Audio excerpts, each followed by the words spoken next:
Swastiastu, selamat pagi. Perkenalkan, nama saya Dr. Listiani, SPMSI dari Program Studi Agroekoteknologi Fakultas Pertanian Universitas Udayana. Saya dosen pengampu mata kuliah Ilmu Penyakit Tumbuhan dengan kode 24 SAGF 01Y015. Bobot SKS mata kuliah ini sebanyak 3 SKS, 2 SKS perkuliahan, dan 1 SKS praktikum. Mata kuliah ini membahas mengenai konsep sejarah perkembangan penyakit, gejala, kemudian cara mendiagnosis, faktor yang mempengaruhi epidemiologi penyakit tumbuhan, serta pengendaliannya. Capaian pembelajaran mata kuliah atau CPL yaitu diharapkan mahasiswa mampu memecahkan dan memberikan solusi permasalahan pertanian di bidang agroekoteknologi. Mahasiswa mampu menyusun argumen dan solusi keilmuan. Mahasiswa mampu menguasai ilmu pengetahuan dan teknologi sesuai dengan kebutuhan bidang kerja yang relevan. Kemudian, mahasiswa mampu menguasai ilmu pengetahuan dan teknologi sesuai dengan bidang ilmu tumbuhan, bidang ilmu tentang media tanaman, agroekoteknologi, klimatologi, kemudian manajemen penyakit tumbuhan. Capaian pembelajaran mata kuliah atau CPMK dan kontribusinya terhadap CPL yaitu mahasiswa mampu memahami mengenai pengetahuan tentang prinsip-prinsip terjadinya penyakit tumbuhan, mampu memahami bagaimana respon yang timbul pada tanaman akibat infeksi patogen dan bentuk ketahanan tanaman. Kemudian, mahasiswa mampu menjelaskan penyebab penyakit tumbuhan, gejala, serta faktor yang mempengaruhinya, dan mahasiswa mampu melakukan proses identifikasi dengan baik sehingga dilakukan pengendalian yang efektif dan tepat sasaran. Berikut saya tampilkan contoh video pengajaran saya di mata kuliah Ilmu Penyakit Tumbuhan dengan topik cara pemencaran dan bertahan patogen serta praktikumnya. Selamat pagi adik-adik semuanya. Masih ingat ya sama Ibu Listiani yang mengajar mata kuliah Ilmu Penyakit Tumbuhan.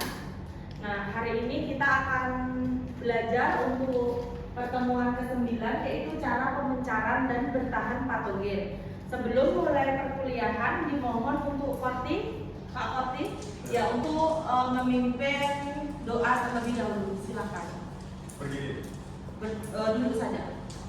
Teman-teman, sebelum kita mulai perkuliahan pada hari ini, marilah kita berdoa sejenak. Berdoa dimulai. Berdoa selesai.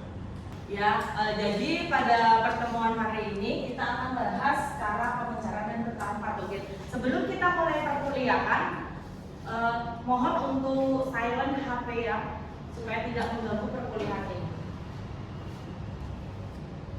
Nah, jadi bisa dilihat ya, pada tanaman itu sendiri, ini bisa dilihat di tanaman itu banyak sekali ada mikroba maupun di akar, di batang, kemudian di daun. Nah, di antara mikroba-mikroba tersebut yang paling banyak mendominasi itu adalah dari kelompok fungi atau jamur.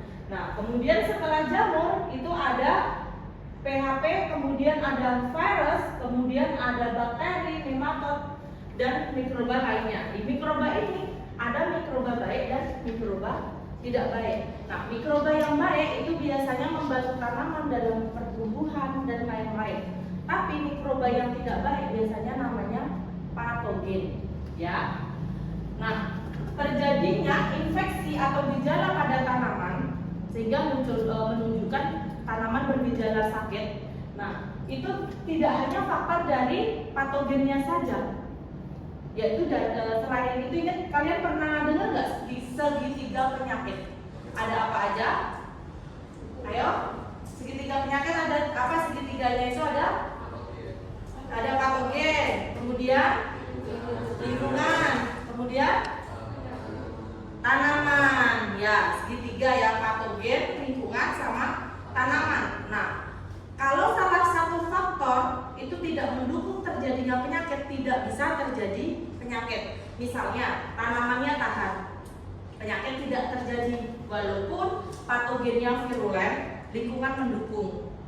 Ya, kemudian tanamannya rentan, lingkungan mendukung. tapi patogennya tidak virulen, penyakit juga tidak terjadi.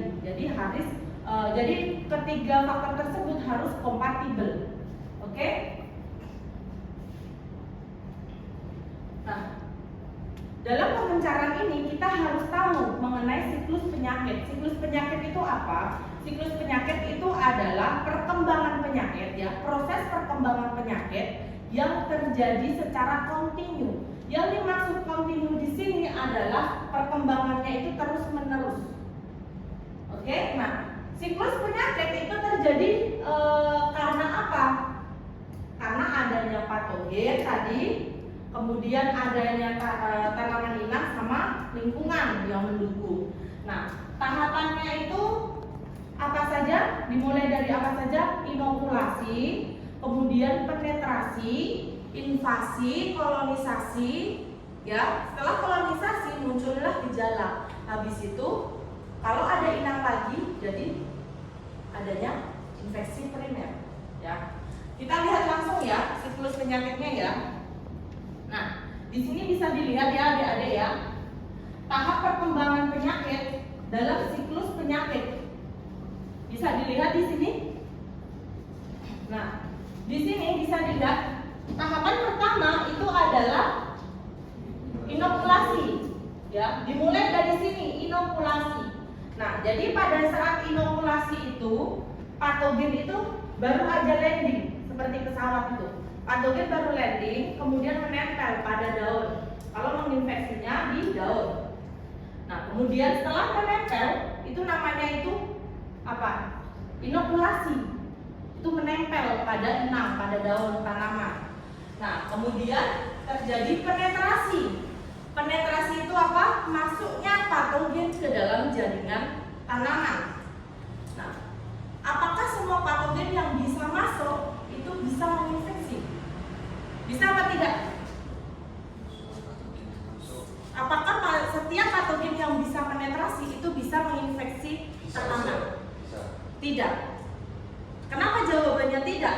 Tidak semua patogen yang bisa penetrasi bisa menginfeksi tanaman.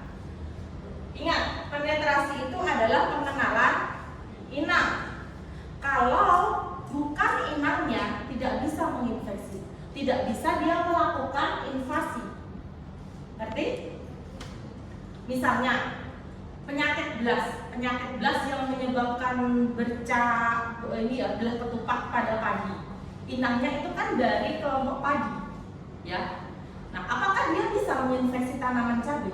Walaupun dia disebarkan oleh angin misalnya, sporanya nempel di cabai, tapi ketika dia mau masuk, ya patogennya itu, ketika mau masuk, tapi bukan inangnya, dia tidak mengenali, dia bisa mati di situ. Ngerti? Tapi ketika penyakit blas itu yang disebabkan oleh Pyricularia oryzae, dia menginfeksi tanaman padi sebelahnya, ya, dia bisa masuk karena apa? Karena itu inangnya, jadi dia bisa mengenali. Di situ ada istilah reseptor dan elisitor. Nanti Ibu jelaskan ya. Nah, kemudian setelah kenal nih, setelah kenal patogennya, lalu melakukan invasi. Invasi itu apa? Patogen itu menyebar ke dalam jaringan tanaman. Setelah menyebar, kemudian terjadi kolonisasi. Kolonisasi itu perbanyakan, patogen itu melakukan reproduksi atau memperbanyak diri, ya. Kemudian menginfeksi, itulah kolonisasi. Oke. Setelah menginfeksi, apa yang terjadi? Muncullah gejala pada tanaman. Oke, setelah muncul gejala pada tanaman, patogen bisa melakukan diseminasi atau pemencaran. Ya, pada saat pemencaran itu, ya, kalau ada inangnya, ya, kalau ada inangnya, dia langsung menginfeksi, namanya istilahnya infeksi primer, ya. Tetapi kalau tidak ditemukan inang, jadi dia akan membentuk spora rehat kalau itu jamur. Jadi istilahnya itu dormansi.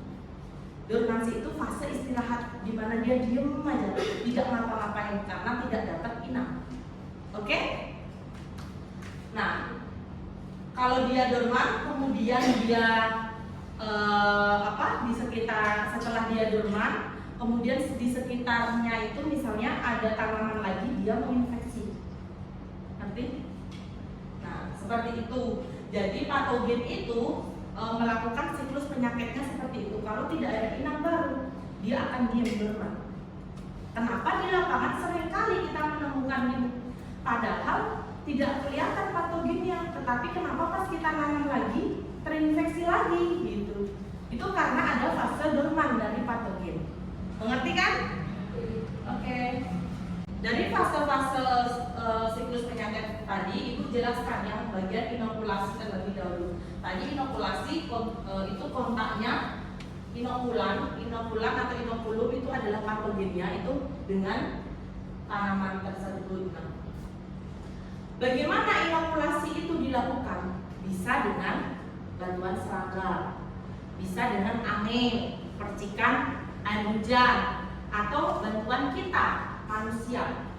Kenapa kita bisa membantu? Karena misalnya kita tidak sengaja nih habis megang tanaman sakit, ya kan?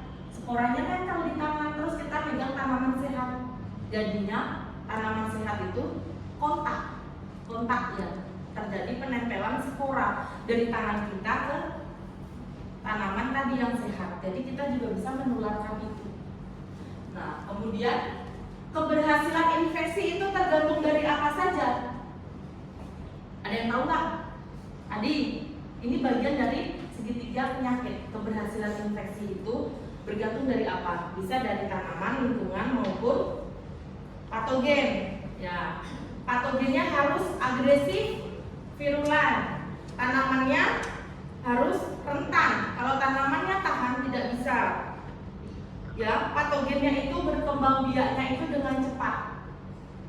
Kalau patogennya itu lambat berkembang biaknya, dia susah menginfeksi. Kenapa? Keburu tanamannya itu sudah mengaktifkan gen ketahanan, keburu mati patogennya itu, atau keburu cuacanya itu tidak mendukung. Misalnya jamur itu kan butuh kelembapan tinggi.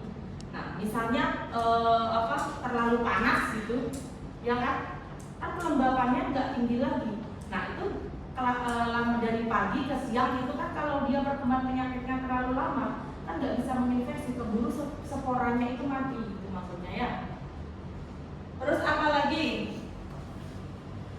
Berkembang biak cepat, kemudian patogen harus memiliki potensi inokulum yang memadai. Misalnya inokulumnya hanya sedikit saja atau jumlah inokulumnya sedikit, kemudian dia tidak bisa bertahan hidup, kan nggak bisa menginfeksi, itu maksudnya. Nah, kemudian tahap penetrasi masuknya patogen ke jaringan tanaman, ya. Nah, jadi penetrasi itu untuk masing-masing patogen berbeda-beda. Misalnya untuk cendawan itu biasanya kalau dia penetrasi itu ada bisa penetrasi langsung, penetrasi lewat luka, ya. Seperti itu. Nah, kemudian untuk nematoda juga bisa penetrasi langsung maupun lewat luka. Nah, tapi intinya sebelum melakukan penetrasi, patogen itu harus mengenali inangnya itu terlebih dahulu. Ya.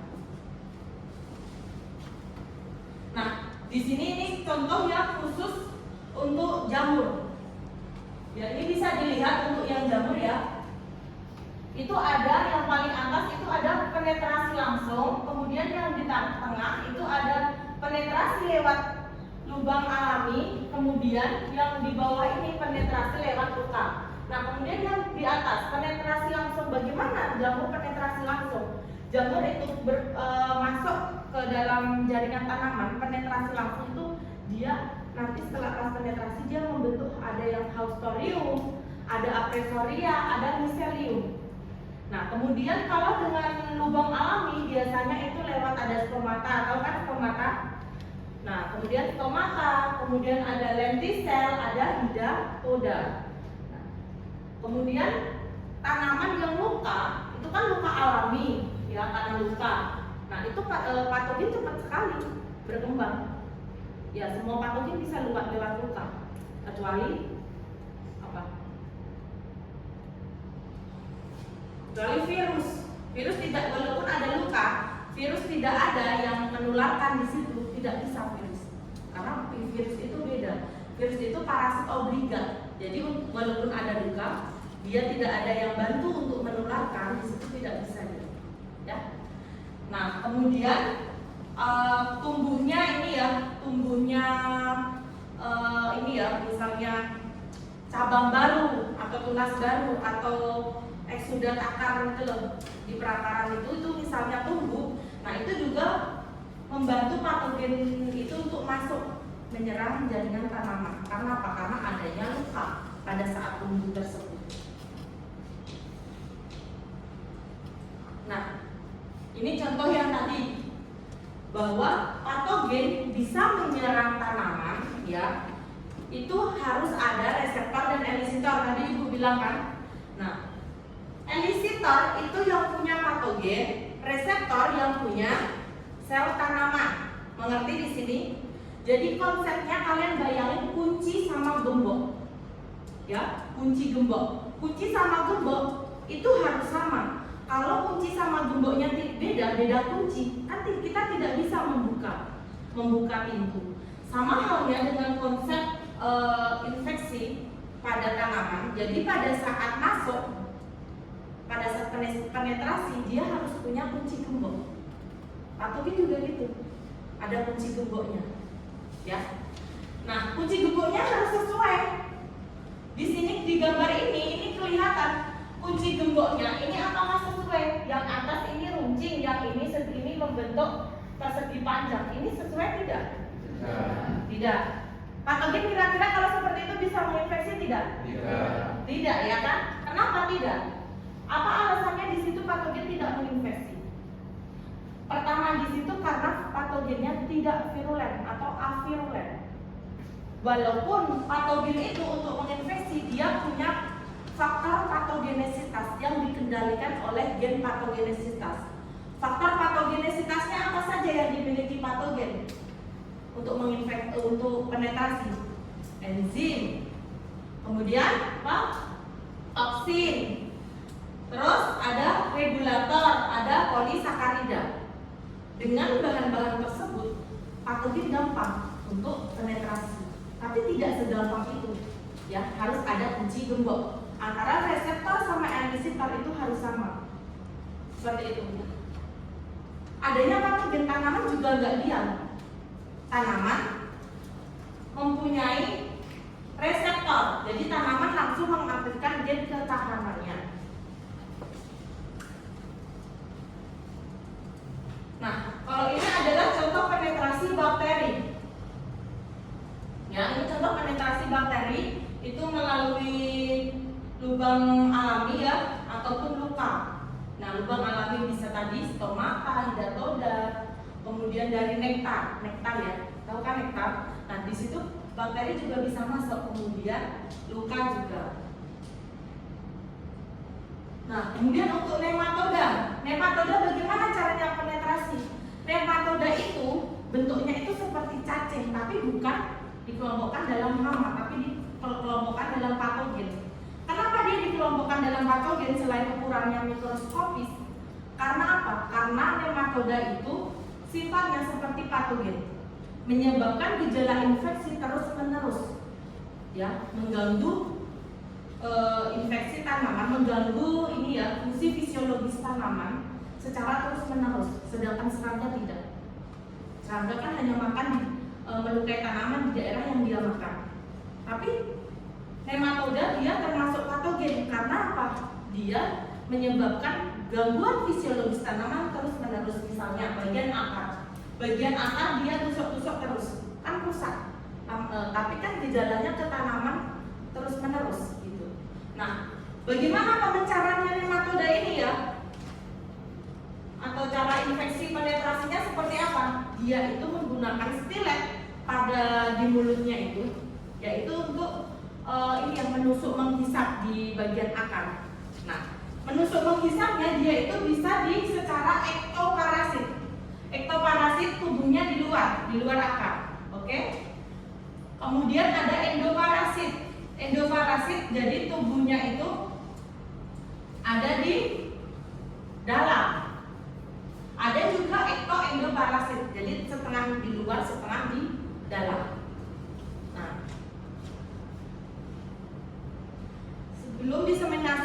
Ada yang ditanyakan?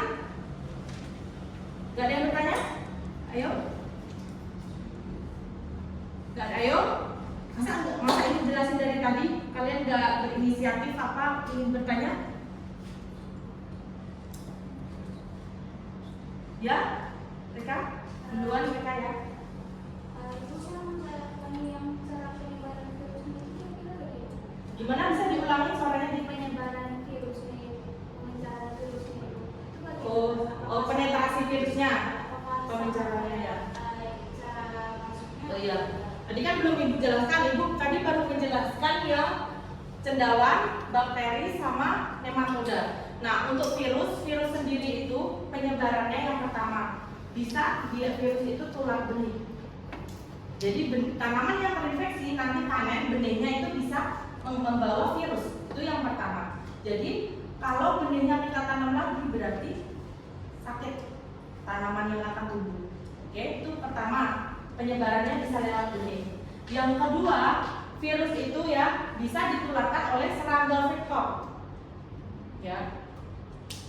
Ditularkan oleh serangga vektor itu bisa secara non persisten, bisa secara semi persisten ataupun secara resisten. Nah, jadi nanti di mulutnya serangga itu kan ada spiretnya. Kalau non persisten di situ.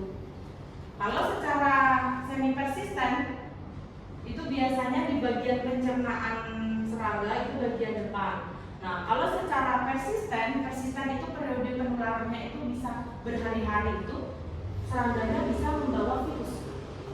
Ya, bisa membawa virus berhari-hari itu. Nah, itu tuh biasanya ada di bagian seluruh pencernaan serangga atau di bagian peredaran darah. Seperti itu tuh melalui serangga atau bisa melalui alat-alat pertanian misalnya. Orang tidak sengaja misalnya habis kan ada sistem penanaman padi yang digunting dulu ya. Nah, yang dipotong dulu. Nah, jadi tanpa sengaja mereka itu justru menyebarkan virus. Misalnya dipotong menggunakan gunting. Nah, guntingnya itu kan dipakai untuk semua tanaman. Jadi pas saat petaninya itu menggunting tanaman sakit, kemudian digunting yang lain jadinya menyebar. Itu bisa karena alat-alat pertanian tersebut. Atau dibawa, misalnya saya membeli sayur di Jepang, beli bibitnya aja atau apa, ya kan? Atau beli buah, nanti buahnya itu bijinya tak tanam lagi. Ternyata ada virus yang bisa ditularkan lewat benih. Jadinya kan di sini saya menyebarkan penyakit dari Jepang ke Indonesia atau dari Indonesia kemana, ya kan? Nah, seperti itu penyebaran virus. Nah, kemudian untuk diseminasi ini penyebaran jadi pemencarannya tadi bisa lewat serangga, bisa lewat manusia, bisa lewat hewan juga bisa loh. Misalnya ada hewan apa di situ ya? Misalnya tikus habis makan satu tanaman ke tanaman yang lain atau apa juga bisa. Serangga, hewan, kemudian ada alat pertanian, benih, angin, hujan. Nah, jadi bedanya kalau penyebaran lewat angin, ya, penyebaran lewat angin itu biasanya bisa menyebar jauh. Kenapa? Kalian tahu spora jamur kan? Itu benar-benar ini ya sangat kecil sekali mikroskopis, ya ukurannya ringan. Jadi dia itu bisa antar daerah. Mungkin bisa juga antar pulau kalau pulaunya berdekatan. Yaitu kalau dengan angin. Tapi kalau dengan percikan air, dengan air hujan itu tipe pemencarannya itu apa? Dekat, jaraknya itu jarak dekat. Misalnya dari sini ke paling jauh, misalnya ke mana kalau percikan air itu ke 1 meter aja gitu ya, ke tanaman sebelahnya gitu aja. Kalau dengan air, dari fase-fase materi hari ini bermanfaat untuk kita semua. Ya, kita ketemu lagi di pertemuan selanjutnya. Terima kasih ya. Ya, Ibu akhiri, selamat siang. Selamat siang adik-adik. Hari ini kita akan praktikum IPT, ilmu penyakit tumbuhan. Nah, yaitu bagian pemencaran atau cara diseminasi oleh patogen. Nah, mulai dari sini ini ada tanaman anggrek ya. Tanaman anggrek terkena penyakit busuk atau hawar daun ya. Kemudian ini ada bawang merah terkena layu fusarium. Kemudian ini ada daun mangga. Daun mangganya terkena ini hitam-hitam ini embun jelaga. Nah, kemudian ini ada daun jambu air ini terkena hawar daun. Kemudian ini ada tanaman padi terkena virus tungro. Nah, ini ada daun talas ya, ini terkena ini hawar daun. Kemudian ini ada tanaman hias. Nah, tanaman hias ini terkena virus juga, ini pepper yellow juga. Nah, kemudian ini ada daun apa? Ada yang tahu? Daun labu. Daun labu ini terinfeksi embun tepung. Nah, ini ada tanaman katok maupun ini ada gulma, ya. Nah, di sini kalian nanti tolong untuk gambar patogennya, ya. Gambar patogennya kan nanti di sini kita bisa lihat. Tapi sebelum gambar patogennya, kalian lihat dulu gejala, ya. Gejala nanti deskripsikan di buku gambar. Kalian tulis gambar gejalanya masing-masing komoditas ini. Setelah gambar gejalanya, kemudian kalian kasih keterangan ini tanaman apa, patogennya apa, kemudian cara diseminasinya seperti apa. Oke? Nah, terus nanti bisa dilihat di sini, mungkin bisa mendekat juga. Di sini kan ada mikroskop yang dihubungkan oleh komputer. Nah, di sini yang hasil dari spora jamurnya itu dikorek-korek, ditaruh dilihat di mikroskop, kemudian terlihat di komputer, karena ini antara mikroskop sama komputernya terhubung, ya. Nah, jadi kalian bisa lihat patogennya juga, ya. Bisa dikerjakan sekarang ya. Ya, silakan.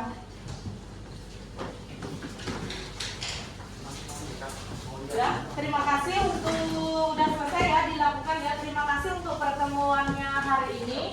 Jangan lupa dikumpulkan tugasnya. Terima kasih. Selamat siang.